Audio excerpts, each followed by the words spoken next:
You're listening to the Bulldog Insider Podcast, brought to you by Essentia Health. It only takes one step, twist, or crunch to know something doesn't feel right. Essentia Health's orthopedic and sports medicine team gets you back to doing what you love with commitment, resilience, intention. We're here to keep you moving forward. Visit essentiahealth.org to learn more about orthopedics and sports medicine, like nowhere else.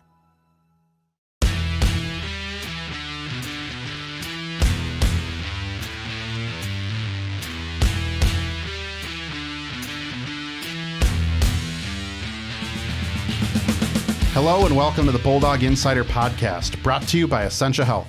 I'm your host, Matt Wellens, the Bulldogs hockey beat reporter at the Duluth News Tribune. And I'm Zach Schneider, the television voice of UMD Hockey on My Nine Sports. This week on the podcast, we're discussing the UMD Women's Hockey 25th Anniversary Team, which is now out in its entirety. And I wanted to wait until it came out in its entirety before we started discussing and debating the team and such. Here to help Zach and I debate the selections, because no one wants to hear just him and I go back and forth about this, is the authority on UMD women's hockey. You're going to hate me saying that, I know that, but I'm calling you the authority on UMD women's hockey. Welcome to the podcast, Kelly Grgas-Wheeler. Hi, Zach and Matt. Come on, Kelly. Kelly. Start talking? Yeah. The most famous Wheeler sister in my mind. By far. It's not even close. Yeah, not even close. You're the most famous Wheeler sister. Kelly, I call you the authority. You've been handling sports information for women's hockey since 2007. Yep. Right? But how long have you been following the program? Take us through your credentials, why you're way more qualified to debate this team than Zach and I. Yeah, I actually started working at UMD in 2004, so I missed the big three. But even when I was down in Texas and Arizona, I was following it. It was crazy. My mom would send newspaper stuff just of the three titles, and I thought it was like crazy because we didn't have women's hockey when I was growing up, and I was a huge men's fan. But just the fact that they were doing that, and you're seeing pictures of them in the White House, and just the reach it was having was just incredible to me. So I didn't know the names the way I know them now, but I saw the images over and over again. And when they won that title in 2003 at home, that was just like the sights of that and seeing how it was in the paper covered and just everywhere was really, really incredible. So when I came to UMD in 2004, I did not know I would ever be doing communications. And the chance came up in 2006 to take women's hockey. But I was like, no, it's Division I hockey and I can't do that. But in 2007, it got brought up again, and I was like, okay, whatever, I'll do it. And it's been fantastic. I mean, you had to know a lot about what has happened to talk about what's happening now. I think communications directors in general, the young ones, forget about history a lot. I value it and feel like you have to kind of gatekeep the history of programs because you don't know what you're standing on until you've learned about what came before you. And it's been just a ride. I mean, my first year they won a title at home, and I thought, oh, you just win titles in the deck, and it's great. But it's been amazing. It's been an amazing experience just to see the kids that have come through here. The level of greatness, I think people maybe underappreciate sometimes. The kind of people you're around, the kids, what they go out and accomplish, and all these Olympians, and now they're in the PWHL, and it's been a really fun thing to cover for all these years, and be really just this front row seat to how it all goes down. All right, let's dive into the team here. We're going to start with the top six, the six starters. These are the last ones released. So if you've been following along on social media and umdbulldogs.com and everything like that, and you're wondering where the heck have these players been, they've been coming out in the last week or so here. We'll start with the three forwards, Jenny Potter, and these are very brief bios on all of these because if I went through their complete bios, this podcast would last 2 hours, and Wyatt would shoot me. Potter, first all-time in scoring with 256 points, second in goals with 102, first in assists with 148.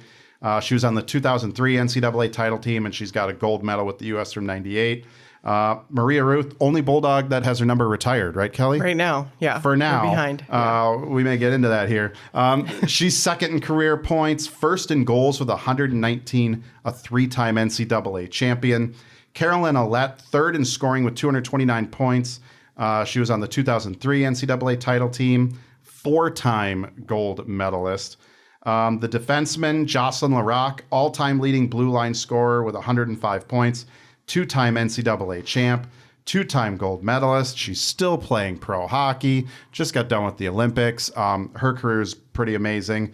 Ashton Bell, you've heard her on this podcast, second in goals by a defenseman. She's a gold medalist. And then the goaltender, and that's going to be a whole nother segment. We'll get into all the goaltenders on this that could be on this team that did make this team. The goaltender is Kim Martine. When we did the voting, she was first all times in save percentage. She's actually second right now in career save percentage behind Haley McLeod. Haley McLeod screwing up all the goaltending statistics on this team right now, but her career is pretty young. It's close. Haley's at 949, Kim Martine's at 943. Martine's third in goals against average, first in wins, and a 2008 NCAA champ. I think we agreed these top 6. Is there any debate over who should be in the top 6 here? Zach, this is Wyatt and Zach and I both were the voters on this. Kelly, you went with a wide range of people to kind of help compile this team. This was my top 6. Zach, what were your thoughts? Easy top 6 to pick? I don't know if it was easy, but I ended up with this top 6 on my ballot because of the parameters that Kelly set with the assignment for the voting group, which was to not really define what a player should have accomplished to be a part of this team or be part of the top 6, because especially on the women's side, you know, when you talk about world championships, Olympics, all the other things that come not at UMD, you talk about players that have played elsewhere and transferred in. Those kinds of things made this, I think, really difficult. I ended up landing on this top 6, but I don't think it was easy. I think probably 2 or 3 other people could have easily been in the top 6, but in the end, I agree with the selections, but I don't think it was an easy pick in the end. Kelly, what stands out to you about these top 6? I mean, these are some of the best players that have ever played women's hockey, not just at UMD. You know, I think it's an incredible list. It was unanimous pretty much on every card. I think the forwards are they sit high in the NCAA. They sit high in the WCHA. There's not even a debate there. It's interesting that Ashton crept in there, being so new and knocking out some of the players that have been here. But I think that these 6 are probably well known to any women's hockey fan anywhere because they're just so good. I mean, you've got 3 people I can't remember if Potter is in the IHHF, but Willette and Ruth are in, and I'm sure Martine will be someday. Larocque will be someday. It's just they're the best of the best. Yeah, Carolyn Ouellette is in the Hockey Hall of Fame, right. the highest that you get there. Jenny Potter's in the U.S. Hockey Hall of Fame. And Ruth is in the IHHF too. Ruth is in the IHF. Yeah. Potter will get there, I'm sure. Ashton Bell, young, so I think just the Deloraine, Manitoba Sports Hall of Fame maybe at this point for her. But yeah, we'll get to the goaltenders. Maria Ruth, the only one with her number retired right now. Carolyn Ouellette, I mean, safe to say pretty soon here, we're going to see her number retired. Her and Potter, I think. Yeah. I mean, that's just it's that actually probably should have happened in the last decade. Mm-hmm. And I don't know all the requirements. I do remember that they retired Maria Ruth's number on the weekend that Kim Martine was visiting for recruiting. So she might have been sped up to the rafters and it landed another couple national titles for him. But, yeah, those 2 definitely. I mean, you're looking at people that were multiple-time All-Americans. You're looking at people that were top 3 CAS nominees, which also begs the question why none of that 6 were ever Kazmaier winners. Anyway, Potter was twice a top 3, and Martine was a top 3. But I think anyone that follows women's hockey at all knows who they are. I think one of the coolest things to see in recent years. You look at the top 2 defensemen on this team. It's Jocelyn Larocque and Ashton Bell. It's been fun to see them on the Canadian national team together. Those 2 players from 2 different eras together. When you look at this team, you're like, man, I wish we could get these 6 players. I wish you could get these 25 players all together to play in a game or something. You look at that roster, and we've been able to see it with LaRock and Bell. I mean, LaRock's got to be a number I think would be retired too, but we got to wait for her schedule to slow down probably a little bit stop here. playing. Yeah, she's got to stop playing career before is just going on and and that on. hockey career, the never-ending hockey career and such. Yeah, Zach, go ahead. I mean, I was just going to say 4 of the 6 came at a time. I mean, Ashton and Kim came a little bit later, Ashton much later. But 4 of the 6 came at a time when social media was not a thing. Women's hockey in college was just getting started in the NCAA at the Division I level. And I remember still, I was probably about 15, 16 years old when those first 3 titles were won. I was at that 03 game against Harvard at the deck. You know, those women were superstars at a time when women's hockey was just getting its foothold at the college level. There wasn't social media, you know, ability to spread the word about who they were, what their stories were. Kelly, you know, the Kelly of that age had a much harder job, I think, to try and elevate the program. They just did it by themselves. Yeah. You know, they were that good at a time when the men's program wasn't all that good. The women's hockey team was the story of Duluth hockey in those 3 or 4 years. And I just remember it being a kid. It was so much fun to watch. And so I think that for me, that was like the hardest part, is separating maybe who you watched as a kid to what you're watching now, maybe in a more professional role as you grow up. But what they did in that 01, 02, 03 stretch was so special and probably won't be replicated, I don't think. Teams have been close, but it's hard. Yeah. It's gotten probably even harder. I remember both Carolyn Willett and Maria Ruth have come back to coach. And my first year was Carolyn's 1 year with Julie Chu. They were both assistants in 07, 08. And even I was like, I know who Carolyn Willett is. I was starstruck the first time I had to deal with her, and she was amazing. And the same with Maria Ruth when she came in a couple of years later, just like knowing who they were. And not even just because I did this, but just because I remember their names and just what they were in hockey was it. Yeah, getting starstruck is, now it's like, well, all these kids end up like that. But it's been quite a ride in that way. All right, let's keep it rolling here. We're going to go through forwards, defensemen, goaltenders. We're going to hold our snubs, the names that are not. We're going to focus right now on the names that made that, and then at the end we'll go over snubs. And so let's go through the forwards. There were 13 total forwards on the team, 8 defensemen, 4 goaltenders. Let's start with the rest of the forwards. Ashley Bricklick, who posted back-to-back 40-plus points as a junior and senior. Writing tongue twisters for myself here.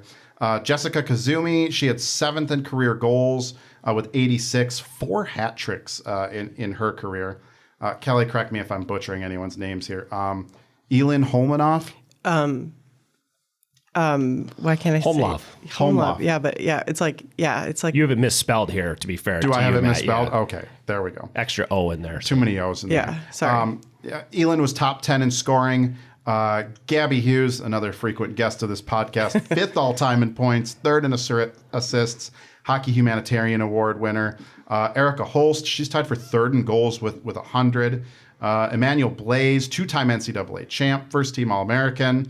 Lara Stalder, another first-team All-American on here. Nomarin, top 10 in scoring. Haley Irwin, top 10 in scoring, 2-time Olympic gold medalist.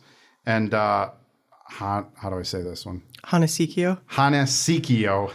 4th in points with 220, 3rd in goals as well. God, you look at some of the points those early players put up. And this is the same thing in like men's hockey. There was a lot more scoring in the early days as well. You look at the 80s and how many points those guys put up. But man, the points that these early players put up is just ridiculous, which makes it pretty impressive that you have like Gabby in her career getting up to 5th all time in points. Yeah, the one thing I'll say about, those kids, Willett only played 3 years, Potter only played 3 years. Their game totals, even Ashton only counts for 3 years in the defenseman category. So they didn't play quite as many games, and their totals are in the 200s. I mean, that makes it even more. I'm looking at Carolyn first. She just pops off the page. She only played 97 games, but she had 229 points. Yeah, these are superstars no matter where they play. If they play at UMD or they play at another school, I think, Jessica Kazumi, people may forget she fell in that little gap of no titles in that first decade, which was a small gap, but it fell in there. She literally helped get them into a national title game, but they had played like double overtime the 2 days before and just had no gas there in 2007. I think Bricklick and Stalder they were in a gap there, kind of a talent gap. I don't know how to say that, but not as strong. They came in during the rebuilding. The rebuilding, right? And they were part of it coming back. Like they didn't have a lot of players around them at their level, maybe is what I want to say as freshmen and sophomores. But so for them to post those numbers are also really, really impressive. Emmanuel Blais, people always forget about her unless you were in 2010 and watched her in that title game, but she was huge in the NCAA tournament and just played just really, really great. Marin, again, like Kazumi, kind of gets forgotten because she's in that gap. Homelove just gets overshadowed because you had Irwin and LaRock and Kim Martin and all those kids, and they were winning all those 2 titles. It's a list, and every kid that you're looking at that makes it, you're like, geez, like there's other kids that did make it. Haley Irwin was like the best rookie in 2007 and 2008. She was one of the best players in the country, and she was a freshman. So it's remarkable. And Gabby Hughes, her numbers speak. We just saw her, so she's, we all know what she did, but and what she's doing. We're watching her continue right now at the pro ranks. But it's any way you look at it, those are phenomenal players. Yeah. Laura Stalder, I was glad to see her on there. I wasn't sure. I thought maybe she might get overlooked by some voters, but I always say she's one of the most talented hockey players that I've watched. And I only have the 10 years here now, 10 seasons of UMD women's hockey that I covered. So when I did compile this team, a lot of it was based on resume, statistics, honors like All-American status. I did, Kelly left it pretty broad, wide open. Yeah. So I was looking at Olympic medals when I was picking players and such. Laura Stalder, I was really glad to see on there. Zach, what stands out to you about this group? Yeah, I didn't nail the forwards. I had 2. neither did I, and we'll get into the. Yeah, we'll talk about the people that we had on that were left off the ultimate list. The 2 that I didn't vote for that made the team were Kazumi and Marin.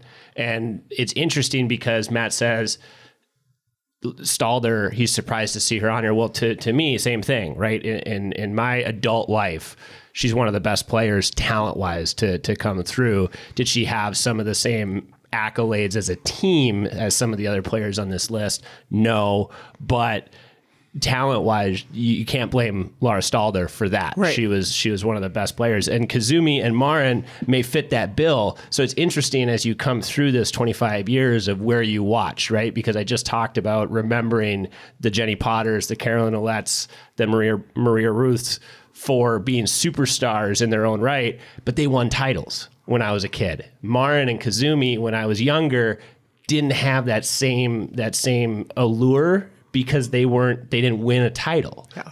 But now that I'm older, you watch Laura Stalder, who didn't win a title, and you watch her maybe in a different light. And so that's where it's interesting to talk about this team, because I think I put Stalder on for maybe the same reasons that I left Marin and Kazumi off my list, because maybe they are forgotten a little bit in my mind, just because those teams weren't as accomplished as some of the others when I was younger watching the team play. Yeah, absolutely. The bar for any of the kids that played in the first decade is where you're on a title team, and the kids, and Rita Scheuben will fall into it too. The kids that missed it or were national runners up but didn't win it, like they get really overlooked because there was 5 chances to be on a title team, and if you didn't get there, I think sometimes they get forgotten. But you have to. That 2007 runner-up finish, I think, gets lost sometimes, and they completely outdid what they were supposed to do.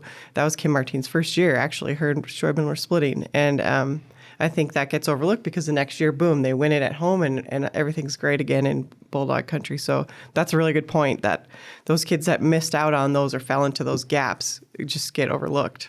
All right, we're going to take a short break. When we come back, we'll talk about the defensemen and the goaltenders. You're listening to the Bulldog Insider Podcast, brought to you by Essentia Health.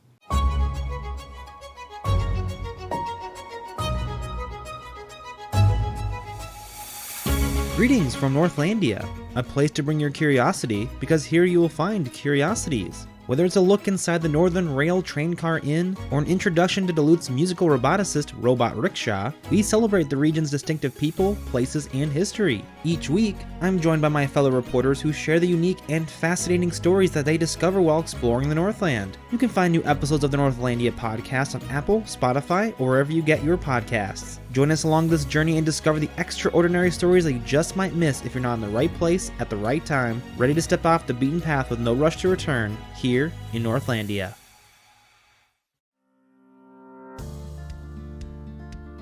Hi, I'm Maria Lockwood, a reporter with the Superior Telegram. Explore Superior and Douglas County history with me on Archive Dive, a monthly podcast available at superiortelegram.com or wherever you listen to podcasts. Welcome back to the Bulldog Insider Podcast, brought to you by Essentia Health Orthopedics and Sports Medicine. They're proud to be the team physicians for the UMD Bulldogs and provide sports medicine care to more than 25,000 student athletes in the community to ensure they can compete at the highest level while protecting their long-term health and athletic futures. Thanks to Essentia Health for their support of the Bulldog Insider Podcast. I'm Matt Wellens, along with my co-host, Zach Schneider. Kelly Grgas-Wheeler is here with us this week to debate the UMD Women's 25th Anniversary team. We're going to try and keep rolling on here. Let's go to the defenseman, Nevada Russell, third in points by a defenseman, second in assist. She racked up some of these stats before they were playing NCAA hockey, three-time NCAA champ.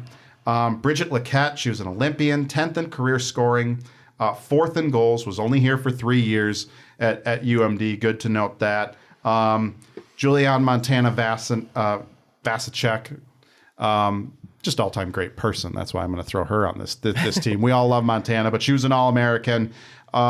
Maybe the defenseman that all of us were thinking, do you put her in the top six there? Krista MacArthur, we talked about players from those early eras getting overlooked. She's second all-time in blue line scoring, 91 points, third in goals with 24, second in assists with 72. And she didn't start her career as a forward like some of those top scoring defensemen we should throw out there. Jessica Wong, first in goals by a defenseman, and Sydney Moore, an All-American and an Olympic gold medalist. Thoughts on that defensive group? I'll admit Nevada Russell I did not have on my list, and I'll go. I was short on defensemen on this team. I would have, if I was building this roster, I would have got myself in a little bit of trouble if we got Nettie injured on the blue line. I'm just going to rely on forwards. Kelly, we'll start with you. Thoughts on these defensemen? It's a unique group. Yeah, I mean, those are incredible blue liners, all of them. Nevada Russell, I don't know that I would have had her on my list either. I didn't do a list, but and the thing is, she had a lot of votes. Like, she didn't have yours, but she had everybody else's. And maybe she didn't have an All-American status. I don't even think she was All-Conference, but she was a 4-time captain. And when that post went out, you could just tell from that, like, how much influence she had on her team and how important she was to those title teams. And you realize that some things, like, people just knew. You knew by being in a room with Nevada Russell. In fact, I just met her a couple of weeks ago, how powerful her personality was and what she was doing in the locker room. You had to have kids like that. And obviously she was still third in scoring, so she was pretty good on the ice. But you just forget. They get overlooked, like Krista MacArthur, her 2003 freshman year was ridiculous stat-wise. Jessica Wong, who converted and again only played 83 games as a defenseman, was really phenomenal. And again in a gap where she maybe didn't have the players around her that could have pushed her even further. Bridget Laquette's just a super talented player. Again, only 3 years. And Montana, I agree, is the one player that I thought her and Ashton Bell would be swapped out. Two-time All-American, I believe, just obviously a phenomenal person, has a great story, but was a really good defenseman if you saw her back then, and was, again, part of why they won in 2003 and 2002, and would have been the one swap out maybe that I would have had zero qualms about and thought would maybe happen. But it's a strong group. I mean, we're really known for all these forwards and often goalies, but all these teams had phenomenal defensemen on them. Yeah, and I think sometimes with defensemen, we get caught up in the points that they put up. And that's not always fair to defensemen. If you're forming that top six, and if you needed a shutdown defenseman, I think Montana's probably in that group. Though, again, I like the combination of Larocque and Bell. If I'm forming a lineup here, you got your offensive defenseman. Oh, yeah. Both of them can put up points, but Larocque obviously more on the defensive side. Sid Morin, again, another shutdown defenseman. When you look at this group, Lecat played, really strong defensive player. Would have loved to see her come back for a fourth year. I don't know if she was eligible for one or not. I don't, because she started her career playing in Manitoba at the University of Manitoba. That's why she wasn't able to come back for a fourth year. And another player who in the middle of her college career centralized, I mean, that's the stat I've never really looked up, is how many kids either had to go play in the Olympics in the middle of these college years, or if they're Canadian or American, how they had to centralize and lose years. It's been a lot. But she got centralized and didn't make the Olympic team that year too. The kick in the gut there when that happens. Zach, what stands out to you about this defensive group? I did have Nevada Russell on my list, but again, it's because she was on that team. She was on those teams. When you met her 3 weeks ago was the first time I got to meet her. Okay. Maybe I met her when I was a kid at like an autograph session or something. It's the first time I remember meeting her. We had her as an intermission guest on one of the broadcasts.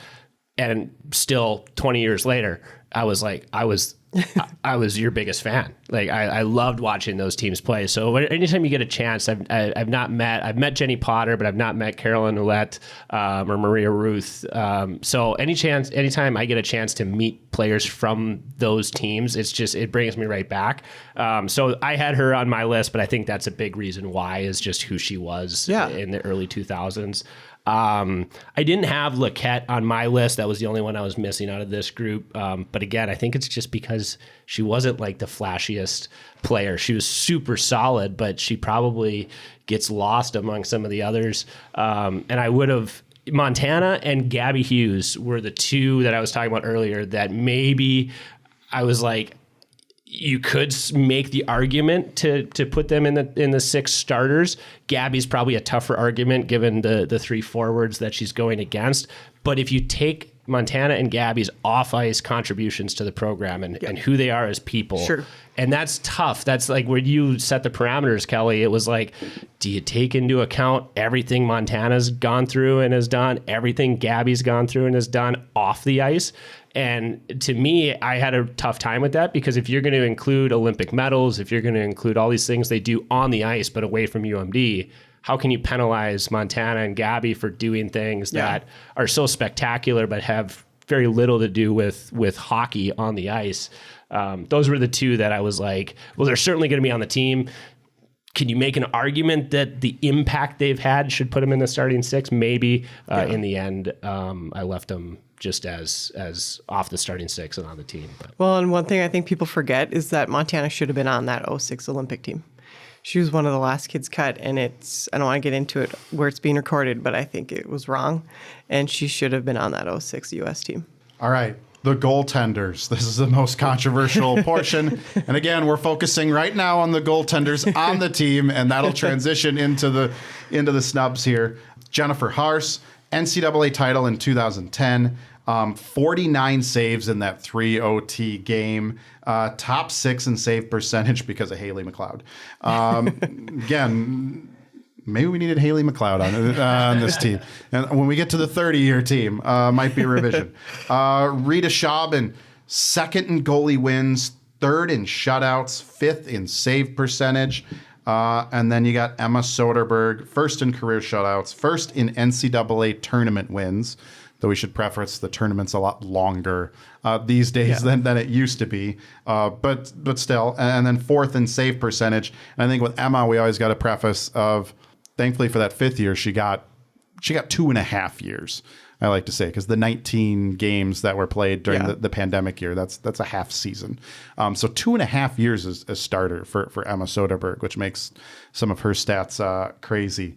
The goaltenders, this was the toughest, because there have been some really good goaltenders that have come through. We talked about Kim Martine. I think what I loved about Emma Soderberg's run last year towards the shutout record and her success was it gave us a chance to go back and look at goaltenders of the past. And I think Kim Martin was one of those that got highlighted a lot. But, these three, Kelly, what stands out to you? I mean, they showed up in NCAA play. Like they all had impacts on their team in the NCAA. There's no 2010 title if Harsh doesn't just stand on her head against Cornell. Rita Schäuble, again, falls in that gap of no titles, but literally helped them beat BC in double overtime in 2007 to get to the title game. She gets overlooked. I think Soderberg gave everything to the program the last couple of years. We saw that happen in real time. She had that crazy double OT game against Northeastern battling Aaron Frankel. Yeah, and I almost think here in this program, that is almost the bar for goaltenders. There's been phenomenal goaltending here, no question, similar to the men. But what's the difference when it's elevating in that postseason, and you'll see that all three of those kids did that, and Schäuble and Soderberg didn't get rings, but they got their teams right to the doorstep. That becomes almost the marker. Zach, how about you for the goaltenders? What stands out? It's hard to argue. I mean, we'll get into it here with the way you have this laid out, but it's hard to argue with these goaltenders. All of them, like Kelly said, I think showed up in the biggest moments. What's interesting is that if you go back and look, and obviously postseason hockey is different, but some of these goalies were on teams that scored a lot of goals. Yeah. And then you get to the NCAAs, and all of a sudden, you got to play a game that's 3-2 or 2-1 or double overtime, and the goaltender who's had, you could argue maybe, a pretty cushy job on some of these teams, and they were doing well, but you were winning games, a lot of them like 7-1 or 8-0 or something like that. And all of a sudden it tightens up at the end of the year, and you've got to be called on. All of these goaltenders did it. And in games when you weren't scoring 5, 6, 7 goals, these goaltenders showed up and played in really tight games. And I think that was probably the separator. All right, let's get to the snubs, and we'll start with the big one that everyone's going to be talking about. The one goaltender. There were multiple. I had 6 goaltenders on my team at one time. Kayla Black was in there. I know she was up and down, but you look at her statistics; they're pretty crazy for what she was able to do in her 4 years as basically a starter. But the one that everyone's going to talk about, not on this list, the all-time leader in saves, an Olympic gold medalist, 3rd all-time in wins, is Maddie Rooney. And I think, Kelly, you hit it when you look at the postseason success these others had. Maddie didn't have that. She had and I think her best season was the one leading up to the Olympics, 16-17.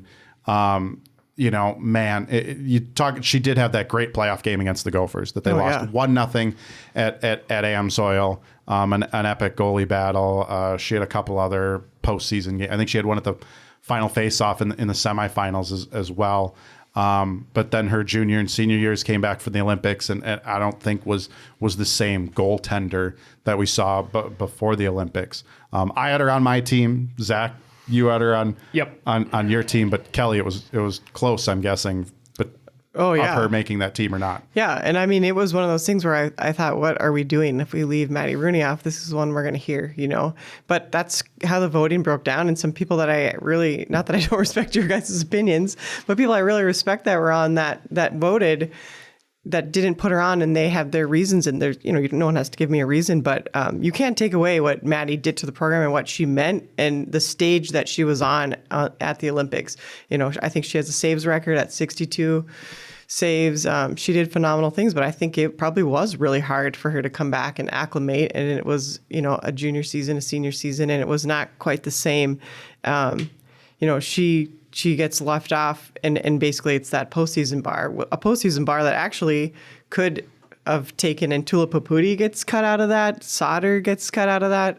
There's lots of goalies here that actually even have the postseason resume and get cut out. And so, Maddie was a phenomenal goaltender. She's just going against like All-Americans, literally, is the bar there. She's another where if you put together a specific parameter and say impact to the program, I think she's on the team. Yep. But most of Maddie's success came away from UMD. Yes. And it's the Olympic medal, and it's everything that followed that, and it's who that team was to women's hockey. She was part of that movement as well. And so most of that happened away from Duluth, and I think that was probably the separator for a lot of the people you're talking about. Matt and I had her on the team, but again, it depends on what you value. Was she a better goaltender in Duluth than Rita Schäuble? No.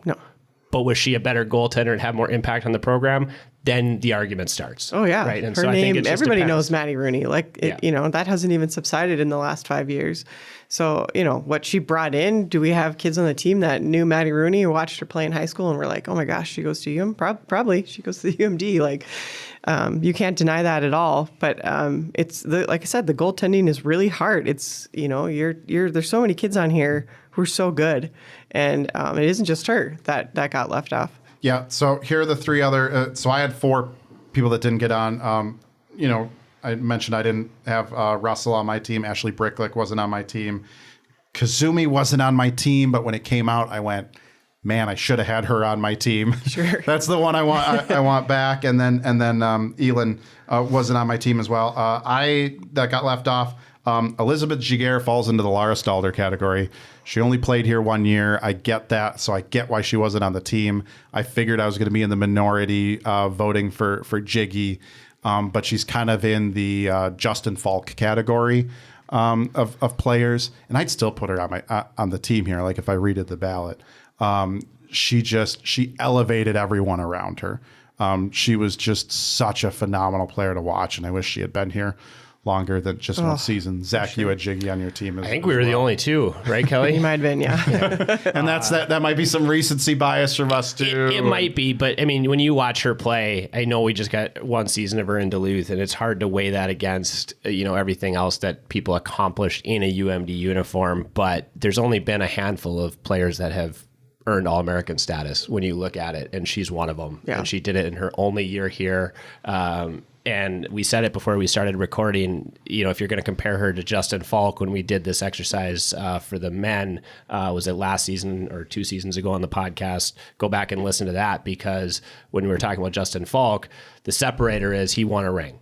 If that team wins a championship the year that Jiggy is here, and she's such an important part of it, then she's on the team for sure. And that might be the separator, the difference between her and a Justin Falk, because I mean, not that Justin isn't a great player, but if that 11 team on the men's side doesn't win that championship, Justin's going to be forgotten by a lot of people. And I don't think Jiggy's going to be forgotten because of how talented she was, but 20 years from now, she's going to fall into the Nomari Jessica Kazumi conversation, where people might not know how great she was because we celebrate championships so much. Yeah. And for Jigs, I mean, there's 2 things here. She is definitely one of the best players that's have ever played in this program.